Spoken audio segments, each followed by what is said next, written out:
되겠습니까? 조금만 더 있을까요? 그럼 시작하면 오시겠죠. 예, 반갑습니다. 예, 안녕하십니까.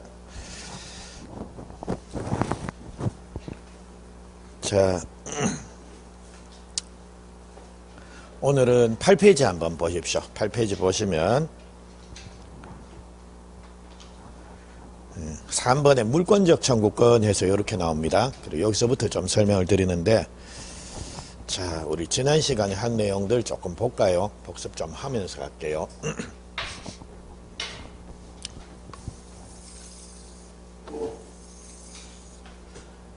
자, 민법은 크게 재산법이라는 거하고 가족법에서 요래 나눠지는데요. 우리 시험 범위는 재산법 일부입니다. 재산법, 돈에 관련된 법 규정들입니다. 근데 이 재산법도 다시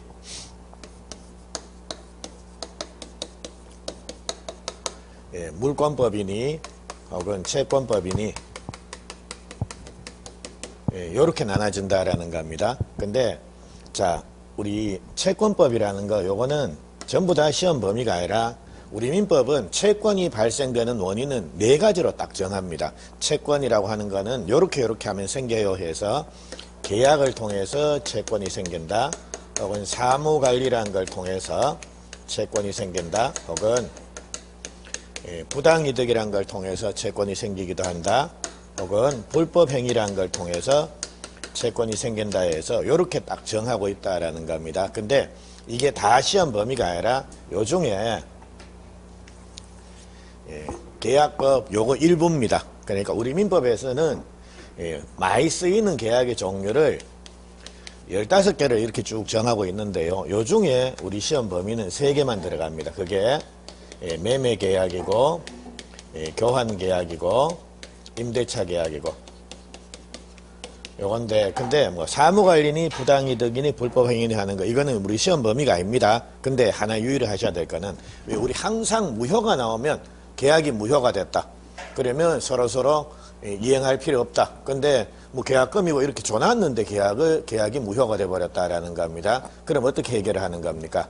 부당이득 반환해서, 꼭 요게 정식 시험 범위는 아닌데 부당이득 반환이라는 게 우리 민법 총칙에서 조금씩 등장을 했습니다. 그러니까 기초 정도는 조금 기억을 하셔야 됩니다. 그래서 제가 민법 총칙에서 부당이득 반환해가지고 조금 설명을 드렸다라는 겁니다. 근데 뭐 더 들어갈 필요는 없고요. 그러니까 기본적으로 무효가 되면 부당이득 반환이라는 걸 해줘야 되는구나 라는 거, 그겁니다. 그리고 뭐 불법행위니 사무관리니 이런 것들은 뭐 시험에 나올 일 없고요. 자, 그래서 뭐 물권법, 그 다음에 채권법이 아니라 계약법 해가지고 이렇게 제목을 달고 나오는 겁니다. 그래서 뭐 그냥 채권법, 계약법이라는 거, 이거는 그냥 채권법의 한 내용이다라고 생각하시면 되겠습니다.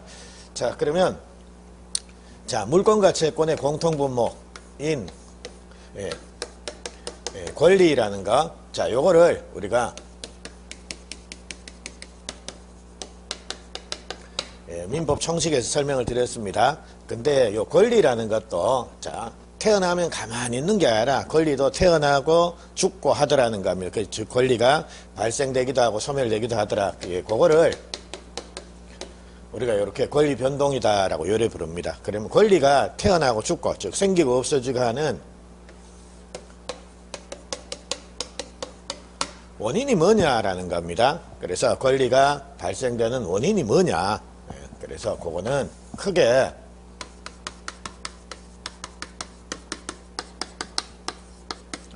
법률 행위를 했든지 아니면 법률 규정이 있든지 둘 중에 하나다라는 겁니다. 근데 요 법률 행위, 요거는 우리 나중에 보시게 될 계약이 대표적인 법률 행위의 하나입니다. 그래서 이거 계약이다라고 생각해도 관계없습니다. 그러면 법률 행위만 하면 권리는 항상 변동되는가? 그건 아니더라는 겁니다. 그래서 요 법률 행위라는 거, 요것도 크게 성립요건, 효력요건 요래 나눠가서 법률 행위, 즉 계약이 성립되기 위해서는 당사자, 목적, 의사표시 요게 있어야 되고, 자, 성립된 계약이, 즉 법률 행위가 유효하기 위해서는 당사자와 관련돼서는 의, 행위에서 권리 능력, 의사 능력, 행위 능력이 있어야 된다. 그리고 목적과 관련돼서는 확정, 가능, 적법, 사회적 타당성이라는 게 있어야 된다. 그리고 의사표시와 관련돼서는 의사표시가 일치해야 된다.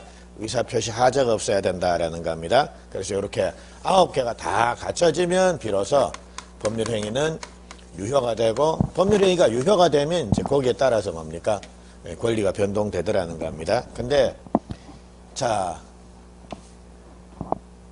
법률행위가 성립은 됐는데, 즉 야들이 뭐 하긴 한 것 같은데 이런 요건이 다 안 갖춰졌다라는 겁니다. 그러면 그게 무효 아니면 취소로 이렇게 해결을 하더라는 겁니다. 그러면 우리 취소 사유에서 앞에서 보셨죠? 취소 사유 4개 혹시 기억이 나십니까? 제사, 강착, 제한능력, 사기, 강박, 착오. 예, 그거 4개입니다. 그래서 그 사유 외에는 대부분 다 무효다라는 거. 그리고 우리 무효가 되면 부당이득 반환. 자, 프린트물 2페이지 잠시만 한번 보십시오. 죄송합니다. 3페이지 제일 위쪽에. 프린트물 3페이지 제일 위쪽 정리해가지고 그거 기억나십니까? 예, 그래서 그거를 다시 짧게 한번 반복하고 갈게요. 자, 법률행위가 무효가 되면 부당이득 반환을 해야 된다. 그리고 부당이득 반환은 선이냐 악이냐에 따라서 범위가 달라진다. 구체적인 범위는 몰라도 관계없습니다. 하여튼 선이냐 악이냐, 즉 계약이 무효다라는 사실을 아느냐 모르느냐에 따라서 범위가 달라진다. 자, 두 번째, 근데 무효 중에 103조 반사회적인 행위로서 무효가 되는 경우가 있다라는 겁니다. 자, 이 경우에는 부당이득 반환을 해줍니까 안 해줍니까? 안 해줍니다. 그거는 불법 원인 급여라는 데 해당이 돼서 원칙적으로 부당이득 반환 청구가 안 된다라는 겁니다. 그리고 세 번째, 취소 사유 4개를 기억을 하시고요. 그리고 취소가 되면 계약은 무효가 되는데, 취소의 경우에는, 즉 취소를 하면 취소한 때부터 계약이 무효가 됩니까? 처음부터 무효가 됩니까? 처음부터. 예, 취소는 소급효가 있다라는 거고, 그리고 처음부터 무효가 되고, 무효가 되면 똑같이 진행이 된다라는 겁니다. 그리고 참고적으로 취소 사유 중에 제한능력자입니다. 미, 피 이런 애들입니다. 미성년자, 피성년 후견인, 피한정 후견인 야들은 선악불문하고 항상 현존이익만 부당이득 반환한다라는 거, 그 특칙이 하나 나오는데 몰라 그렇게 자주 나오는 내용은 아닙니다. 예, 그래서 하여튼 기억이 나면 좋고, 아니면 앞으로 쭉 수업하면서 제가 그냥 언급만 할 테니까 들어본 것 같다 정도만 하시면 됩니다. 자, 그리고 마지막으로 취소와 비교해야 될 개념이 해제라고 하는 게 있습니다. 해제. 그래서 해제는 사유가 자, 채무불이행입니다. 계약해놓고 자, 정당 이유 없이 돈도 안 주고 등기도 안 넘겨주고 이래 되면 그게 채무불이행입니다. 그래서 채무불이행이 되면 해제가 되고, 해제는 취소처럼 소급효가 있다라는 건 똑같습니다. 근데 해제의 경우에는 우리 민법 548조를 보니까 원상회복 의무에서 부당이득 반환과 별도의 조문을 하나 두고 있더라는 겁니다. 그러면 원상회복은 부당이득하고 어떻게 다르냐라고 하면, 예, 원상회복은 선의 악이 안 따집니다. 그리고 이익 현존 여부 안 따지고 항상 원상회복은 받은 거 싹 다 합니다. 예, 전부를 반환해야 된다. 그리고 만약 받은 게 금전이다라고 하면 원금만 돌려주면 되는 겁니까? 원금에 이자까지 붙여줘야 되는 겁니까? 이자까지. 그리고 이자는 받은 다음 날부터 이자를 가산해야 된다. 받은 날부터 이자 가산해야 된다. 받은 날. 그겁니다. 그래서 그 정도 정리를 한번 해 주시기 바랍니다. 그러면 민법 총칙에서는 그런 중요한 내용들 그 정도 기억하시면 1월 달에는 충분히 이제 1월 달부터는 처음 들으시는 분들보다는 확실히 이해도가 나을 겁니다. 자, 그리고 자, 요렇게 해가지고 요거, 그리고 이 법률행위라는 게 이거 반드시 직접 해야 되는가? 아니다라는 겁니다. 그러니까 대리가 가능하다. 근데 대리도 권한이 있는 상태에서 자, 대리를 하면 별 문제가 없는데 무권 대리가 문제입니다. 그래서 무권 대리는 앞으로 계속 볼 기회가 있을 거니까 좁은 의미의 무권 대리에서 그게 아마 우리 6페이지였습니까? 거기 나오는 내용 6페이지 협의의 무권 대리에서 그 부분은 다시 한번 보시기 바랍니다. 자, 그리고 이제 물권법에 들어왔습니다.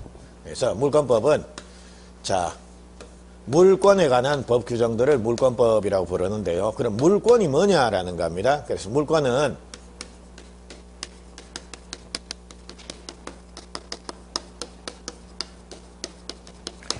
자, 사람이 물건을 자 이렇게 직접적으로 지배를 하는 이런 권리가 바로 물권이다라는 겁니다. 그래서 물권을 이렇게 지배권이다라고 표현하기도 한다라는 겁니다. 그러면 지배권인 물권인 청구권인 채권보다는 훨씬 더 강력합니다. 그래서 우리 민법에서는 자 거래할 때 거래 혼란을 방지하기 위해서 즉 거래를 안정하게 하기 위해서 물권은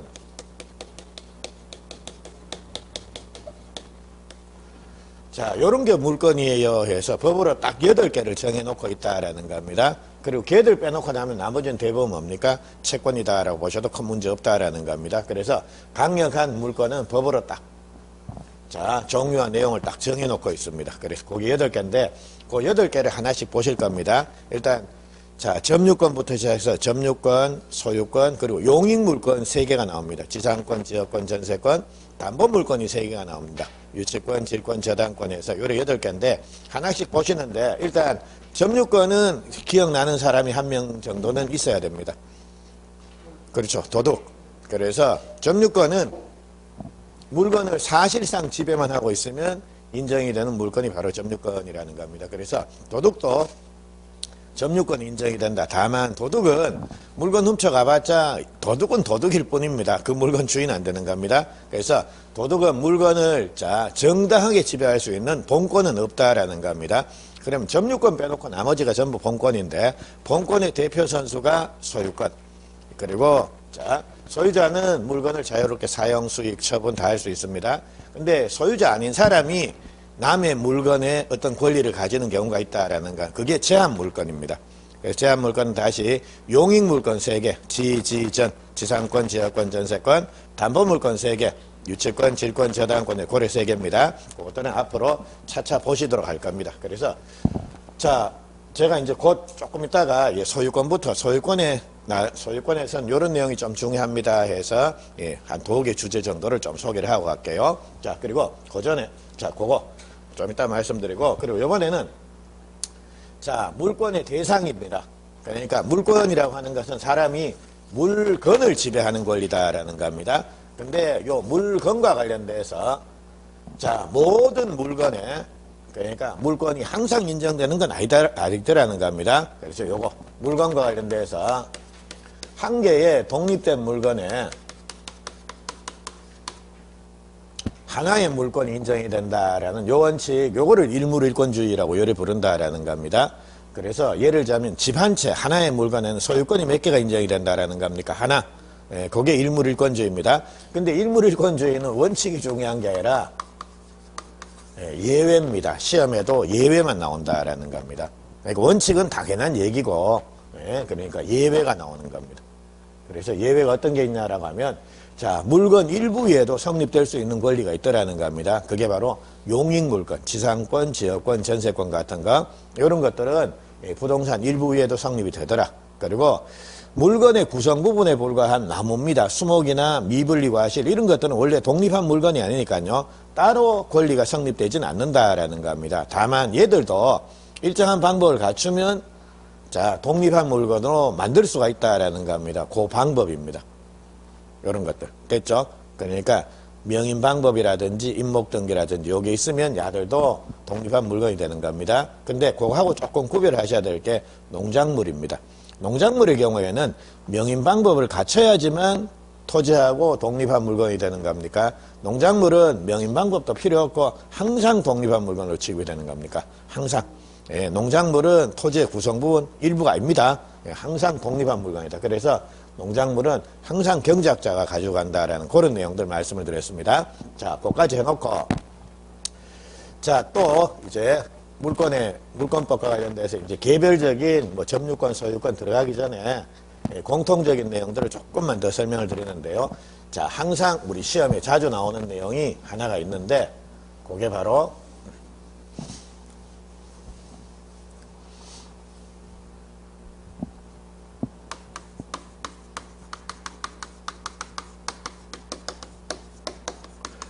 자, 물권적 청구권이라고 하는 겁니다. 그래서 물권적 청구권은 시험이 상당히 자주 출제가 됩니다.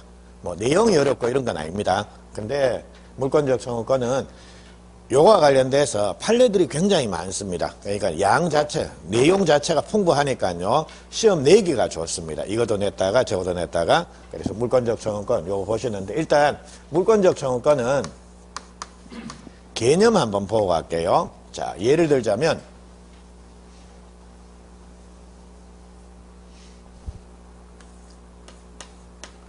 자, 갑이란 사람이 이 땅의 소유자다라는 겁니다. 그래서 이제 이 사람은 이 토지를 사용, 수익, 처분 다 할 수 있다라는 겁니다. 근데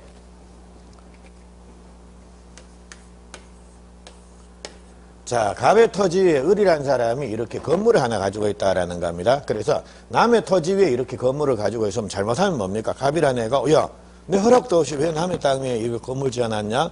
그러니까 이거 어떻게 좀 조치 좀 취해주라 이래 될 가능성이 크지 않습니까? 그래서 이제 얘가 자, 타인의 토지에서 자신의 건물, 공작물, 수목 소유하기 위해서 만약 땅을 쓸 수 있는 권리를 확보를 했다라는 겁니다. 이러면 별 문제가 없습니다. 그래서 요게 바로 우리 지상권 해가지고 타인의 토지에서 자신의 건물, 공작물, 수목 소유하기 위해서 타인의 토지를 사용하는 권리, 이용하는 권리, 그게 지상권입니다. 근데 그런 땅을 쓸 수 있는 권리가 있으면 좋은데 얘가 그런 것도 없이 그냥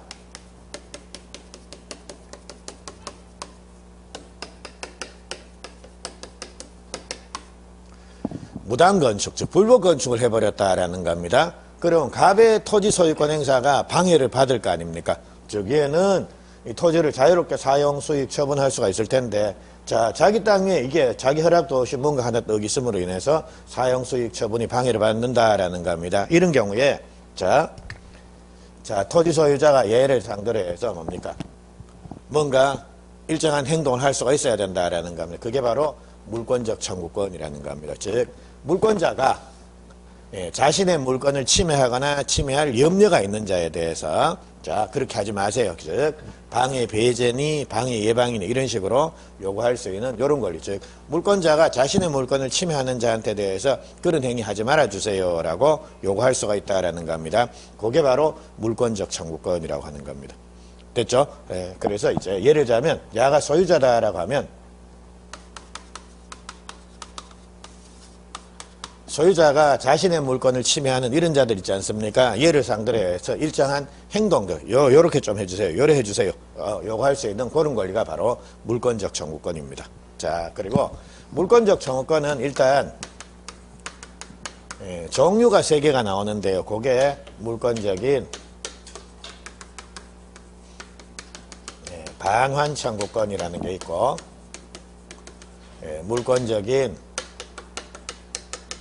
방해 제거 청구권이라는 게 있고 이번엔 물권적인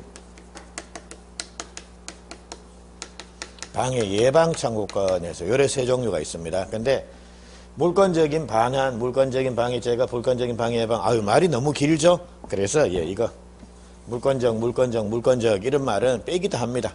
그러니까 물권적 청구권은 반환 청구권, 방해 제거 청구권, 방해 예방 청구권 요래 불러도 큰 문제는 없다라는 겁니다. 자, 근데, 자, 이제 요것들을 이제 보시는데 한번 보십시오.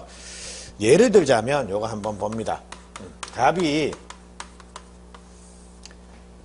자, 이렇게 자전거 주인입니다. 그래서 얘가 이제 자전거 소유자인데, 갑의 허락도 없이 을이라는 애가 자전거를 함부로 막 타고 가더라는 겁니다. 그러면 이 자전거에 대한 갑의 소유권 행사가 방해를 받을 거 아닙니까? 이런 경우에 이제 얘를 상대로 뭡니까? 물권적 청구권을 행사하는 겁니다. 그러면 얘는 얘를 상대로 뭘 하는 겁니까? 내 자전거 돌려주세요 해서 할 수 있죠. 그게 바로 물권적인 반환 청구권, 즉 소유물 반환 청구권이라는 걸 행사할 수가 있다라는 겁니다. 근데 요번엔 요거 한번 보십시오. 갑의 토지 위에 을이라는 애가 건물을 함부로 지어놨다라는 겁니다. 그래서 갑이 이제 소유권 행사가 방해를 받고 있다라는 겁니다. 이런 경우에 갑은 이제 을을 상대로 해서 자 그거 내 집이니까 당신 나가세요 라는 겁니까? 아니면 당신 집 때문에 내 토지 소유권 행사가 방해를 받으니까 이거 치워주세요 라는 겁니까? 즉 퇴거를 요구할 수가 있다라는 겁니까? 아니면 철거를 요구할 수 있는 겁니까? 철거죠. 그러니까 이거는 반환이 아니라 이거 내 거니까 너 나가라가 아니라 뭡니까? 네 집 때문에 내 토지 소유권 행사 방해가 되니까 너 나가라, 너 집 철거해라는 겁니다. 그러니까 요 경우에는 자, 퇴거 청구가 아니라 뭡니까? 요걸 해야 된다라는 겁니다. 그러니까 구체적으로는 예, 요렇게 요게 예, 소유물 방해 제거 청구권에서 요게 방해 제거 청구입니다. 그래서 자, 반환 청구, 방해 제거 청구 뭐 요런 것들을 행사할 수가 있다라는 거. 근데 이거는 이제 공부 좀 하시게 되면 당연히 구별하실 수 있습니다. 아, 요때는 반환 청구해야 되겠구나. 요때는 반환이 아니라 방해 제거 청구해야 되겠구나. 그거 기억하시면 되고요. 그리고 또 하나 물권적 청구권이라는 건 반드시 물건이 침해돼야지만 행사할 수가 있다. O입니까? X입니까? 물권적 청구권은 반드시 물건이 침해가 돼야지만 행사할 수가 있다. O, X. 예, 답은 X입니다. 왜 그랬습니까? 야는 예방도 됩니다. 그러니까 침해되지 않더라도 침해 가능성이 있어도 뭡니까? 나중에 뭔가 문제가 생길 수가 있으니까 미리 조치 좀 취해 주세요. 라는 거, 이것도 가능하다라는 겁니다. 그래서 물권적 청구권은 반드시 침해돼야지만 행사하는 거 아니다라는 거. 그래서 이렇게 세 종류가 있습니다. 자, 그러면 요 세 종류, 요게 우리 물권 많지 않습니까? 점유권도 있고 소유권도 있고 용익물권, 지상권, 지역권, 전세권, 유치권, 질권, 저당권에서 이렇게 쭉 있다라는, 야들 다 물권 아닙니까? 그래서 얘들이 이제 자신의 물건이 침해되면 뭡니까? 이런 게 행사할 수가 있다라는 겁니다. 근데 자, 지금부터 213조, 214조 조문을 한번 볼게요. 바로 위에. 자, 213조입니다. 제목이 소유물 반환 청구권이라고 나오죠. 그래서 이게 바로 소유권에 기한 물권적, 소유권에 기한 반환 청구권입니다. 그래서 소유자는 그 소유에 속하는 물건을 점유한 자한테 대해서 반환을 청구할 수가 있다. 그러나 점유자가 그 물건을 점유할 권리가 있을 때는, 즉 정당한 권리가 있으면 반환 거부할 수가 있다라고 해서, 하여튼 소유자는 자기 물건 가지고 있는 사람한테 뭡니까? 내 거니까 돌려주세요 라는 게 언제든지 가능하다라는 겁니다. 다만 물건을 갖고 있는 애가 정당하게 전세권자로서 물건을 가지고 있다, 임차인으로서 물건을 가지고 있다. 그러니까 정당한 권리가 있으면 이런 경우에는 야, 계약기간 동안에는 이거 내가 쓴다, 안 돌려준다, 이게 가능하다라는 겁니다. 그래서 그건데, 자, 어쨌거나 소유자는 자기 물건을 아까 왜 자전거 함부로 타고 갔지 않습니까? 빌려주지도 않았는데 이런 경우에는 뭡니까? 바로 내놔라. 네, 가능하다라는 겁니다. 그래서 그게 반환 청구권입니다. 213조 나오고요. 214조를 보니까 제목이 뭐가 나옵니까? 방해 재건이, 방해 예방이니 요게 나오죠. 그래서 그거 한번 봅니다. 자, 소유자는 소유권을 방해하는 자한테 대해서 방해 제거 청구할 수가 있고, 소유권을 방해할 염려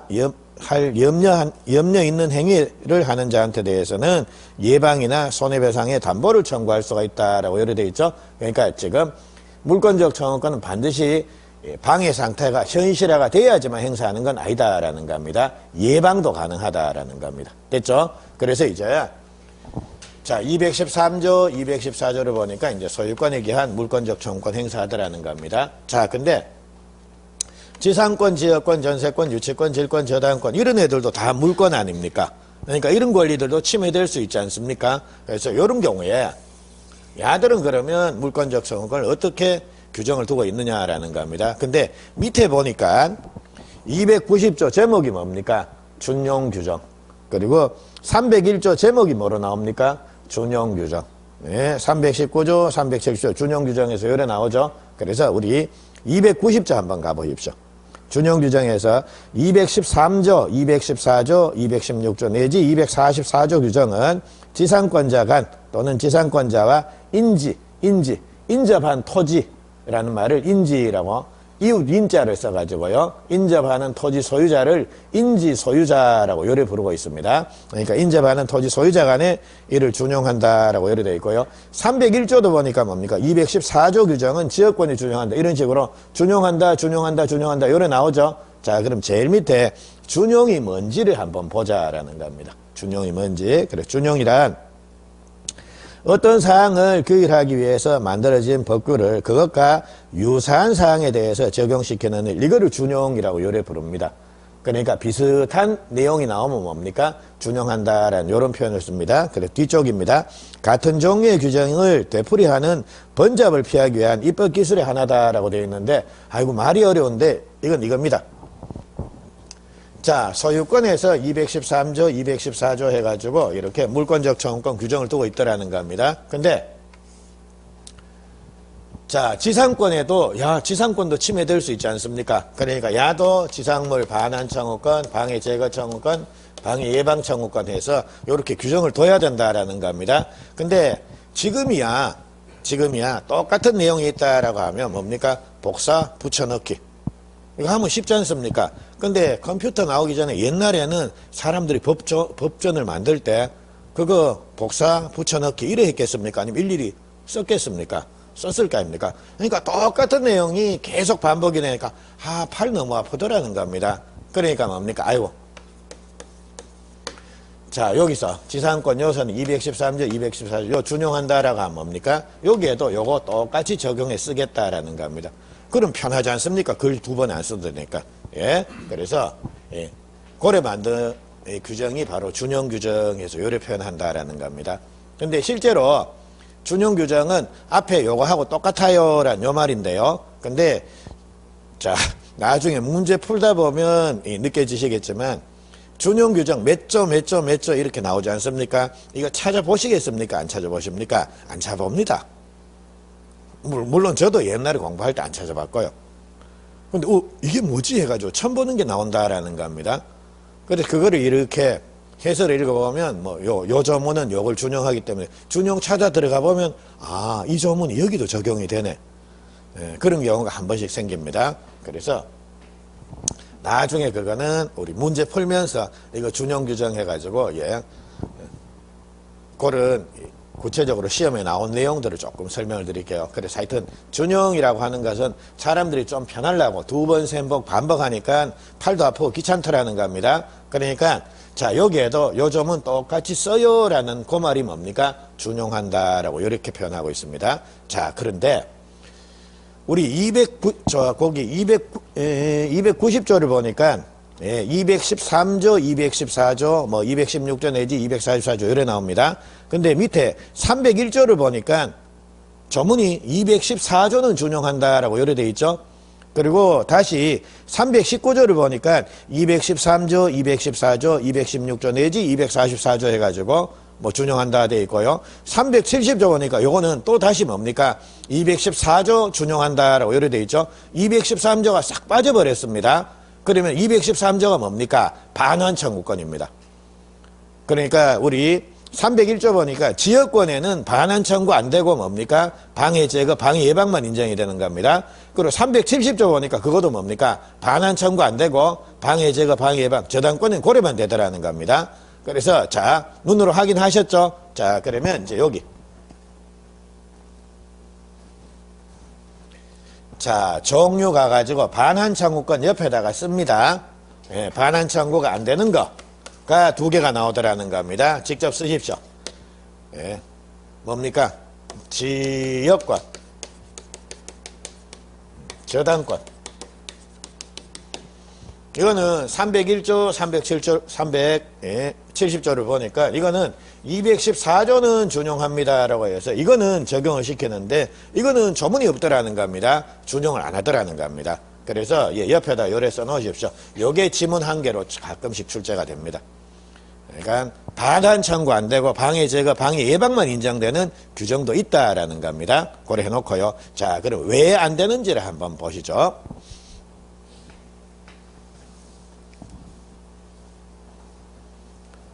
자, 저당권입니다. 저당권. 자, 은행 생각하시면 됩니다. 은행에서 대출 받고 자, 저당권 설정하고 돈 빌린다. 그거 생각하시면 됩니다. 그러면 저당권이 설정이 되면 그 집을 사용수익하는, 점유하면서 사용수익하는 자, 그거는 은행 직원들이 합니까? 아니면 집주인이 계속 할 수 있습니까? 우리 제 집에 저당권 설정하면 그 집은 은행 직원들이 와가지고 점유합니까? 사실상 지배합니까? 아니죠. 집주인이 하는 겁니다. 그래서 자, 지금부터 자, 7페이지 다시 앞으로 오셔서요. 7페이지 오셔서 356조 한번 보십시오. 저당권의 내용에서 저당권자는 은행입니다. 은행은 채무자 또는 제3자가 점유를 이전하지 않고라고 되어 있죠. 점유를 이전하지 아니하고, 이게 결국은 뭡니까? 그러니까 사실상 물건을 지배하는 거는 주인이 여전히 하는 거고, 은행은 그러니까 등기만 해놓고 나중에 돈 안 갚으면 그냥 경매해가지고 자기가 빌려준 돈을 남들보다 더 먼저 회수해갈 수 있을 뿐이지, 은행이 자, 그 아파트를 지배하는 거, 사실상 지배, 점유하진 않는다라는 겁니다. 되겠죠? 자, 요 조문 확인하셨습니다. 근데, 자, 우리 이거 한번 생각해보시죠. 전당포 주인이 가지는 권리, 그게 질권이라고 그랬지 않습니까? 근데 우리 전당포에서는 돈을 빌릴 때, 금반지, 시계, 보여만 주면 빌려주는 겁니까? 맡겨야 되는 겁니까? 맡겨야 되죠. 만약 보여만 주고 돈 빌릴 수 있다라고 하면 전당포 다 망합니다. 안 그렇겠습니까? 예, 됐죠? 근데 그거를 지금부터 아까 7페이지에 329조 한번 보십시오. 동산질권의 내용 해가지고, 자, 동산질권자는, 즉 전당포 주인은 채권 담보로 채무자 또는 제3자가 정한 동산을, 예, 자, 땡땡하고라고 되어 있죠? 점유하고, 즉 사실상 지배하고, 그러니까 요거는 갖다 맡겨야 되는 겁니다. 됐죠? 그래서 이제 조문을 통해서, 전당포에서는 왜 보여만 주면 돈을 안 빌려주는가? 예, 법조문에 그래 되어 있습니다.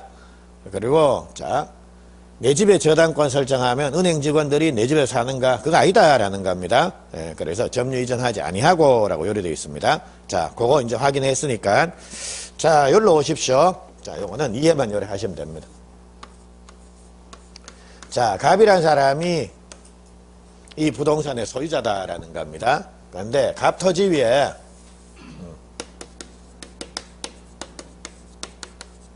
자, 황금나무가 하나 있어요. 진짜 막 황금의 사과가 막 열리고 이런 거다라는 겁니다. 예, 믿거나 말거나. 그래서 이게 있습니다. 그럼 이 황금나무, 이 누구 겁니까? 그렇죠. 갑배이 없네요. 예. 근데 을이 심어 놨습니다. 황금나무. 이거 누구 겁니까? 그렇죠. 갑거죠. 예. 대신 을이라는 애가 명인방법이나 임목등기 갖추면, 자, 황금나무 주인은 나 해서 요래되면 뭡니까? 을게 되는 겁니다. 그래서 원칙적으로 요거 나무 요거는 토지의 구성부분에 불과하다라는 겁니다. 그래서 이제 갑이 자, A 은행에 가가지고 돈을 빌리는 겁니다. 돈을 빌리는데 은행에서는 아이고 뭐 땅이 이거 뭐 돈 얼마 하나. 근데 위에 보니까 진짜 황금나무가 있다라는 겁니다. 그래서 야, 이거만 팔아도 꽤 되겠구나 해가지고, 그리고 어차피 토지 소유권, 토지 위에 있는 나무 이것도 당연히 토지의 일부로 취급이 되니까요. 그러니까 저당권 땅에 대해 저당권 설정하면 저당권 효력은 뭡니까? 여기도 효력을 미친다라는 겁니다. 그래서 이제 얘가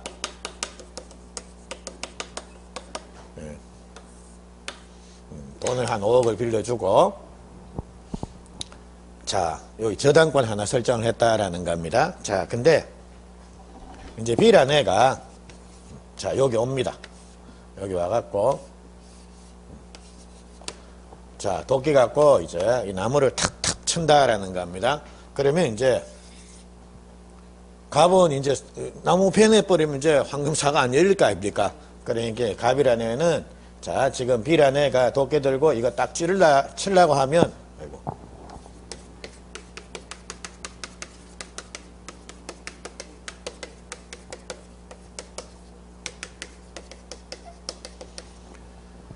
자, 소유자는 일단 얘가 도끼 딱 들면 뭐 할 수가 있다라는 겁니까? 야야, 그거 내려놔야지. 그래서 방해 예방, 즉 소유물 방해 예방 청구할 수가 있는 겁니다. 근데 말 안 듣고 자꾸 잘라낸다라는 거, 그럼 뭐 할 수가 있다라는 겁니까? 방해 제거 청구할 수가 있다라는 겁니다. 그리고 얘가 이제 다 잘라갖고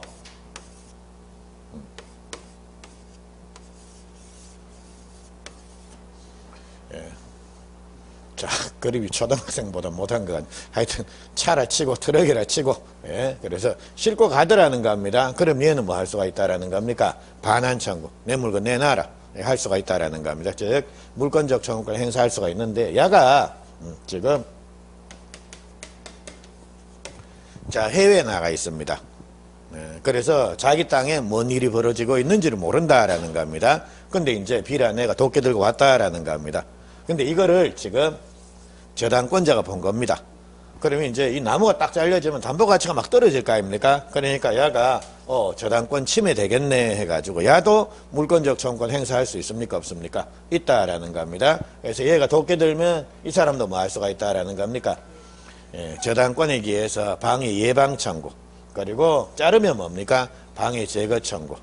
근데 말 안 듣고 싣고 가더라는 겁니다. 이런 경우 얘가 저당물 반환 청구권에서 행사할 수가 있느냐라는 겁니다. 됩니까? 안 됩니까? 야는 그건 안 된다라는 겁니다. 왜냐면 아까 조문에 보니까 야는 214조는 준용하는데 213조는 준용 안 한다라고 되어 있지 않습니까? 반환 청구는 안 된다라는 겁니다. 왜 안 되느냐라고 하면 보십시오. 자, 지금 저당권자가 나무를 반환받았습니다. 그럼 얘는 이 나무를 점유할 수 있는 권리가 있습니까? 없습니까? 없습니다. 그래서 자, 야는 점유하지 않고, 점유를 이전하지 않고 했으니까 야는 나무를 사실상 지배할 수가 없다라는 겁니다. 그러니까 돌려줘 해서 알았다 줄게 해서 주니까 얘가 하는 소리가 뭡니까? 야, 달라고 한다고 주면 어떻게 해가지고 나는 이런 권리 없어. 말도 안 되는 소리입니다, 그거. 그래서 얘는 왜 그러면 방해 제거, 방해 예방만 인정이 되느냐라고 하면 이 사람은 아까 보니까 356조에서 저당권자는 권리 자체가 물건 자체를 점유를 안 합니다. 그냥 빌려준다는 회수에서 팔 수만 있지 물건 자체를 점유, 즉 사실상 지배 안 한다라는 겁니다. 그래서 얘는 받아봤자 갖고 있을 수도 없다라는 겁니다. 그래서 아예 법조문 370조에서는 뭡니까? 아이고 너는 이것만 갖고 보호 되겠네. 그럼 너는 이런 권리는 없겠네. 점유를 못하니까 해가지고 214조는 저당권이 준용한다라고 이렇게 규정을 두고 있는 겁니다. 그리고 그거 외에 지역권이라는 것도 하나 나오는데 지역권도 자 지역권자도 물건을 사실상 지배, 배타적으로 사실상 지배를 안 합니다. 근데 요거는 우리가 공부를 조금 더 하셔야지 알 수 있습니다. 됐죠? 예. 자, 그래서 반환 청구가 안 되는 거 두 개를 좀 직접 적어 놓으십시오. 저당권하고 지역권입니다. 예, 그거 됐고요. 자, 요래만 하시면 뭐 종류와 관련돼서는 시험 문제가 웬만하면 다 풀릴 겁니다. 자, 됐고. 자, 이제 본질적인 내용으로 들어갑니다.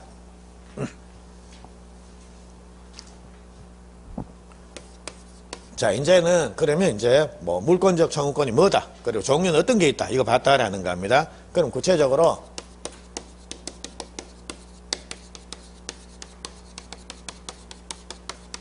그럼 물권적 청구권 이거 누가 행사할 수가 있느냐라는 겁니다. 그래서 예를 들자면 갑소의 토지에 을이 무단 건축을 했다라는 겁니다. 자, 그러면 갑의 토지 소유권 행사를 방해를 받을 거니까요. 물권적 청구권자는 누가 된다라는 겁니까? 갑.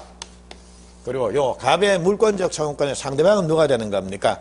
을이 된다라는 겁니다. 근데 얘가 얘가 불법 건축을 하니까 이 사람을 상대로 해서 철거 청구를 하는 게 아니라 이거를 A한테 팔아버렸다라는 겁니다. 됐죠?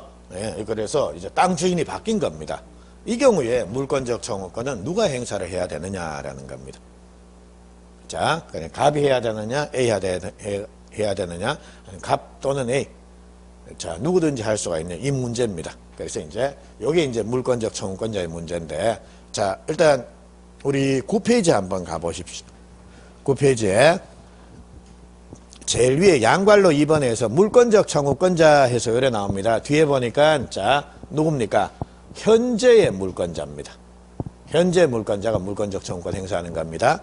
자, 그럼 여기 오십시오. 오셔서 자, 요 상태에서는 현재 이 토지의 소유자가 누구다라는 겁니까? 갑. 그러니까 갑의 토지 소유권 행사가 방해받으니까 이 사람이 얘를 상대로 물권적 청구권 행사한다라는 겁니다. 근데 갑이 이 토지를 병한테 팔았다라는 겁니다. 그러면 사는 사람이 매도인입니까? 매수인입니까? 그래, 요 사람이 매수인. 요 사람이 뭡니까? 매도인. 되겠죠? 근데 이처럼 매매를 통해서 얘가 물건을 이렇게 넘기면 이 사람이 매도인, 이 사람이 매수인입니다. 근데 반드시 매매만 있으라는 법은 없지 않습니까? 증여도 있을 수 있고 다양한 게 있지 않습니까? 그래서 그런 경우에는 넘기는 애를 야를 요래 부릅니다. 양도인이라고 요래 부르고요. 그럼 넘겨받은 사람은 뭐라고 그랬습니까? 양수인. 그래서 양수인 중에 양수의 원인이 특히 매매다라고 하면 걔를 뭡니까? 매수인이라고 요래 부르고요. 그리고 양도인 중에 넘겨내 중에 특히 매매를 원인으로 해서 이거를 양도했다라고 하면 걔를 뭡니까? 매도인이라고 요래 부릅니다. 근데 실제로는 나중에 문제 푼다든지 이렇게 보면 뭐 물건을 양도했는데 혹은 뭐 양수인이 어떻고 저떻고 이 말이 나오지 물건을 매도했는데 라고 해서 매매를 콕 찍어갖고 그래 물건이 나오진 않습니다. 그러니까 매도인, 매수인 그게 좀 넓은 개념으로 보면 뭡니까? 양도인, 양수인입니다. 그리고 우리 대부분의 문제라든지 나중에 기출문제라든지 이렇게 문제 풀다 보면 자 양도인, 양수인 뭐 양도했다, 양수했다 이 말이 나오지 매도했다라고 해서 우리가 좀 알기 쉬운 말로는 안 나옵니다. 그러니까 이게 나오면 이제 앞으로 익숙해져야 되니까요. 이게 나오면 그냥 그냥 매도인쯤 되겠구나 라고 그렇게 생각을 하시면 되겠습니다. 그래서 이제 자 물권적 청구권자는 자 목적물의 소유권이 양도가 됐다라고 하면 물권적 청구권자는 양도인이 되는 겁니까? 양수인이 되는 겁니까? 둘 다 되는 겁니까? 양수인. 됐죠? 그래서 자 왜 그러냐라고 하면 이 사람이 소유권을 얘한테 넘겼다라는 거, 양도했다라는 겁니다. 그럼 야는 더 이상 소유자입니까? 소유자가 아닙니까? 소유자이죠. 그러니까 물권적 청구권은 물권자한테 인정이 돼야지. 자, 팔아먹고 나면 야는 더 이상 소유자가 아니니까 물권자 아니다라는 겁니다. 그러니까 걔한테는 물권적 청구권이 인정될 수가 없는 겁니다. 개념상. 그래서 예, 물권적 청구권은 자, 현재 물권자가 물권적 청구권자다라는 겁니다. 자, 그래서 이제 양수인 병이라는 애가 물권적 청구권자가 된다라는 거 그거 됐고요. 자, 그리고 또 하나. 요번에는 갑이 을한테 자기 토지 소유권을 양도하면서 얘한테 넘기면서 자, 얘가 얘한테 이런 얘기를 하는 겁니다. 야, 내가 소유권은 내가 너한테 넘기는데 이 인간 괘씸해서 안 되겠다. 내가 한번 갈봐야 되겠다. 그러니까 내가 너한테 소유권을 넘기는데 물권적 청구권, 즉 철거 청구 이건 내가 좀 하자. 그게 되느냐라는 겁니다. 즉 물권과 물권적인 청구권을 분리해가지고 물권만 양도하는 게 가능하냐라는 겁니다. 자, 된다, 안 된다? 안 된다. 자, 왜 안 되느냐? 그거는 이제 앞으로 좀 익숙해지시겠지만 마침 나오네. 물권 법정주의입니다. 네, 그래서 물권 법정주의라고 하는 것은 물권의 종류 내용은 법으로 딱 정해야 된다라는 겁니다. 그러니까 당사자 합의로 물권의 그 내용을 막 바꾸거나 혹은 새로운 종류를 정하거나 이런 거 허용이 안 된다라는 겁니다. 자, 그게 물권 법정주의입니다. 그리고 우리 한 2월 달쯤 돼가지고 아이고요, 계약법.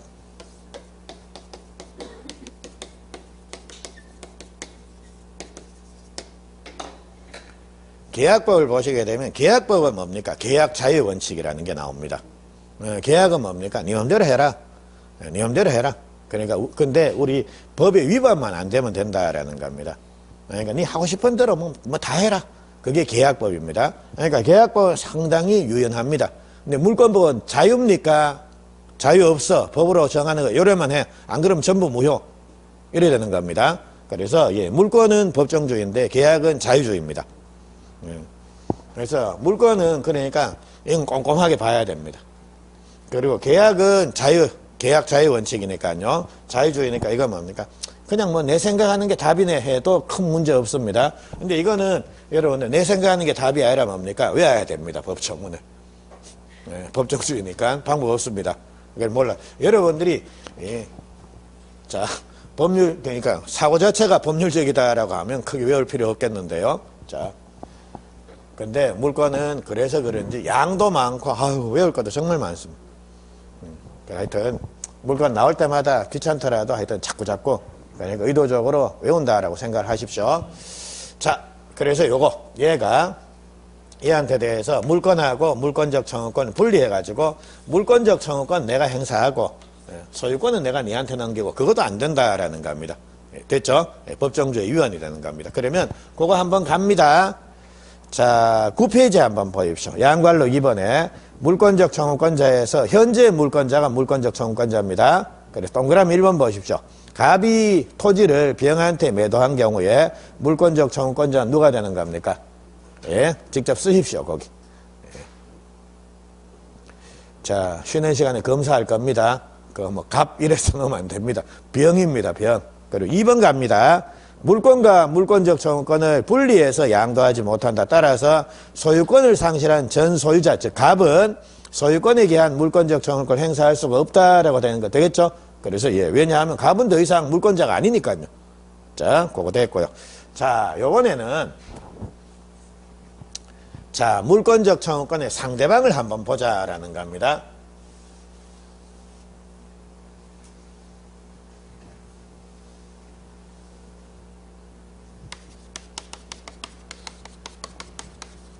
자, 그러면 갑의 토지 위에 자, 을이 무단 건축을 했다. 이래 되면 갑이 물권적 청구권자, 그리고 물권적 청구권의 상대방은 누가 되는 겁니까? 을이 된다라는 겁니다. 근데 을이 요 집을 정한테 양도를 했다라는 겁니다. 그러니까 양도를 했다. 근데 그게 매매를 통해서 양도가 될 수도 있고요. 혹은 임대를 줘가지고 물건이 얘한테 넘어갈 수도 있을 거고. 다양한, 그래서 이제 얘가 양수인인데, 요 경우에 갑은 물권적 청구권을 누구한테 행사를 해야 되는가 그건데요. 요거는 경우의 수를 조금 나눠보죠. 첫째, 정이라는 애가 매매를 통해 샀다라는 겁니다. 매수인의 경우도 있고, 아니면 을이라는 애가 정한테 임대 준 겁니다. 야가 임대인, 야가 임차인으로서. 그래서 정이 임차인으로서 물건을 양수받은 경우도 있다라는 겁니다. 요걸 한번 나눠보죠. 자, 그럼 한번 봅니다. 자, 갑은 여기는 물권적 청구의 상대방이 야가 되는 겁니다. 얘를 상대로 해서 물권적 청구권, 즉 철거 청구를 하면 된다라는 겁니다. 근데 이번에는 이렇게 소유자가 바뀌었다라는 겁니다. 이런 경우에 갑은 누구를 상대로 물권적 청구권을 행사해야 되는 겁니까? 을입니까? 정입니까? 예. 자, 이 사람을 상대로 해서 자, 철거라.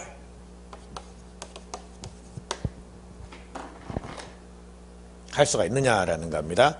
그러면 자, 팔아먹으면 이 집은 이제 누구게 된 겁니까? 얕게 된 겁니다. 근데 자, 이 사람 집주인도 아닌데 야가 여기 와가지고 뭡니까? 철거해라 해가지고 철거를 했습니다. 그럼 진짜 주인 가만히 있겠습니까? 와가지고 야한테 와가지고 뭡니까? 팔고 내 집에서 뭔 짓을 한 거야 해가지고 그러니까 분란이 또 생긴다라는 겁니다. 그래서 이제 그러면 봅니다. 이 집을 예, 철거, 즉 깨고 부숙할 수 있는 권리는 이 상태에서는 을한테 있지만 팔아먹고 소유자가 바뀌었다라고 하면 이제는 이 집을 깨고 부숙할 수 있는, 철거하고 말고 할 수 있는 권리는 누구한테 넘어갔다라는 겁니까? 됐죠? 예, 그래서 예, 물권적 청구권의 상대방 요것도 현재의 침해자입니다. 그래서 정입니다. 됐죠? 그래서 자, 그거 동그라미 1번 한번 봅니다. 거기 양괄로 3번에 을이 불법 건축을 한 후에 정한테 매도했다라는 겁니다. 이런 경우에 자, 정을 상대로 철거 청구를 하는 겁니다. 을이 아니라 정입니다. 자, 근데 동그라미 2번 한번 봅니다. 을이 불법 건축을 한 후에 정한테 임대했다라고 요래 나오죠. 자, 그래서 이제 요 상태입니다. 요 경우에 이제 갑은 물권적 청구권을 누구한테 어떻게 해야 되느냐라는 겁니다. 즉 양수인, 자, 임차인 정한테 가서 야, 이거 철거해라고 하면 임차인이 나무 집을 막 부숙할 수 있는 권리 있습니까? 없습니까? 없죠. 임차인은 쓸 수 있는 권리밖에 없다라는 겁니다. 그러니까 이런 경우에는 갑은 누구를 상대로 철거, 자, 요거는 을을 상대로 해서는 뭡니까? 자, 네 집 때문에 내 토지 소유권 행사 방해받으니까 이거 철거해라 요래 나간다라는 겁니다. 근데 이 사람한테 가가지고는 이 철거하려고 하니까 정이라는 애가 뭡니까? 자, 이렇게 누워갖고 거실에서 텔레비전 보고 있더라는 겁니다.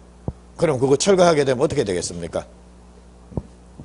무너지든가 맞고, 막 또 오버 액션 할 거 아닙니까? 아이고, 내가 그래, 다 깨졌네 해가지고 체력이 200억, 있다고 소리 할 거 아닙니까?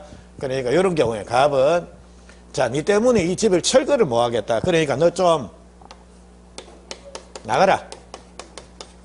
요렇게 할 수가 있다라는 겁니다. 그래서 이제 자, 임대가 된 경우에는 갑은 집주인 임대인을 상대로 해서는 철거 청구를 할 수가 있습니다. 그리고 임차인 정을 상대로 해서는 뭡니까? 퇴거 청구를 할 수가 있습니다. 예, 그래서 요게 시험에 나왔습니다. 요게. 그러니까 요거는 좀 간단한 내용이니까요. 요런 경우에 자, 지금 갑은 누구를 상대로 어떤 권리를 어떤 물권적 청구를 행사할 수가 있는가라는 거 거기 나왔습니다. 됐죠? 예, 그래서 요 정도 정리하시면 될 것 같습니다. 그리고 요 정도 해놓고 이제 앞으로 우리 교재 보실 때는 이게 기본적인 틀입니다.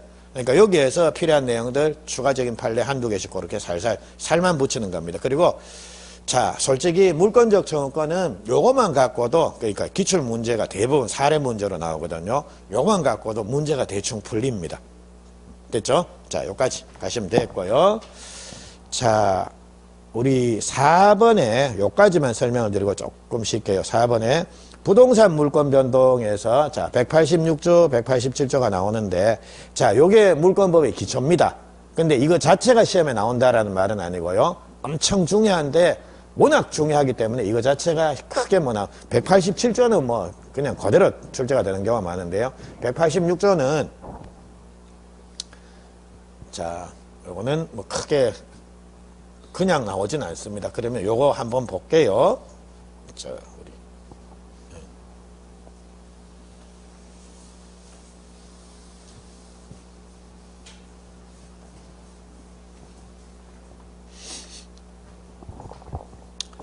자, 우리 민법 총칙에서 권리 변동 보셨죠? 그래서 권리를 변동시키는 원인은 크게 법률 행위가 있든지 뭡니까? 법률 규정이 있든지 둘 중에 하나다라는 겁니다. 그리고 이제 법률 행위를 통해서 권리가 변동되려고 하면 일단 이게 유효가 돼야 되는 겁니다. 유효가 되려고 하니까 뭐 권의행, 화가적사, 일하 이런 거 다 필요하더라는 겁니다. 됐죠? 그리고 이런 내용을 쭉 봤다라는 겁니다. 근데 자, 실제로 물권법은 어디까지입니까? 이게 다 물권법 아닙니까? 됐죠? 그래서 이게 물권법인데 자, 지금 여기서는 모든 권리를 보는 게 아니라 뭡니까? 권리 중에 물권만 보는 겁니다. 그리고 우리 시험의 특성상 모든 물건에 대한 물권을 보는 게 아니라 뭡니까? 부동산, 동산은 빼고. 그래서 제목이 부동산 물권 변동해서 요래 나왔습니다. 그럼 부동산 물권 변동이란 부동산 물권이 발생, 변경, 소멸되는 것을 말한다. 그리고 부동산 물권을 변동시키는 원인은 크게 둘 중에 하나다라는 겁니다. 뭡니까? 이거든지 이거든지. 됐죠? 근데 자, 지금부터 자, 186조 조문 한번 보십시오. 자, 186조 부동산 물권 변동의 효력에서 요래 나옵니다. 부동산에 관한 법률 행위로 인한 물권의 득실 변경 이게 변동입니다.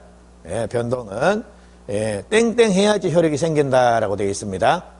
됐습니까? 그래서 요거 자, 그러면 물권법이 이건데 우리가 요거는 봤습니다. 물권 변동은 법률 행위 이게 있어야 되든지 요게 있든지 둘 중에 하나다라는 겁니다. 그러면 우리가 요 부분에서는 실제 어떤 내용을 설명하느냐라고 하면 186조를 보니까 법률 행위에 의한 부동산 물권 변동은 이것만 있으면 되는 게 아니라 뭐까지 필요하다는 겁니까? 그래서 물권법에서는 등기가 막 계속 나옵니다. 이거. 그리고 187조를 보니까 법률 규정에 의한 물권 변동입니다. 근데 그거 한번 보십시오. 자, 상속, 공용징수, 판결, 경매, 기타 법률의 규정에 의한 부동산에 관한 물권의 취득은 땡땡 필요 없습니다 라고 되어 있죠. 그러나 등기하지 아니하면 처분 못한다라고 이렇게 되어 있습니다. 그래서 이제 요거는 등기 없이도 물권 변동됩니다라는 겁니다. 그래서 구체적으로 그러면 등기 필요 없는 게 어떤 게 있느냐, 상공, 판경기 이런 게 나오는데요. 요거는 조금만 어르시고 요거는 제가 조금 추가를 할게요. 미리 정리해 놓으면 요거는 그렇게 해가지고 좀 외우도록 고려하시죠. 자, 조금만 쉬시고 이제 187조 설명드리고 등기추정력 해가지고 이렇게 들어가도록 합니다. 조금만 쉬고 갈게요.